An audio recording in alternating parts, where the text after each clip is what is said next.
Seniai žinoma, kad žmogaus kūnas, visos ląstelės nėra statiškos.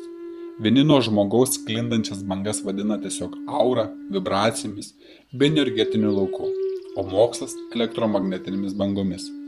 Vokiečių mokslininkas Folis pastebėjo, kad žmogaus organizmą galima ištirti skenuojant elektromagnetinėmis bangomis ląstelių lygmenyje.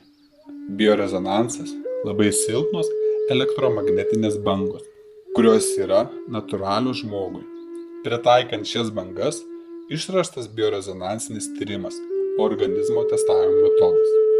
Testavimo pagalba galima ankstyvoje stadijoje įvertinti galimų organizmo sutrikimų atsiradimą, sureguliuoti sveikatos atstatymą bei palaikymą.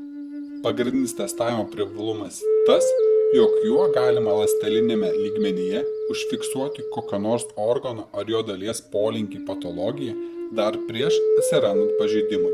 Tyrimo sritis – reikiamų vitaminų, mineralų ir organizmo pH būklė, virškinimo, nervų, kraujotakos, kvėpavimo takų sistemos veikla, endokrininė sistema, energetinė sistema, stuburo sistema, vitaminų trūkumas, kūno masės indeksas bei vaistų preparatų parinkimas naudojant vitaminus, kristalus ar vaistus.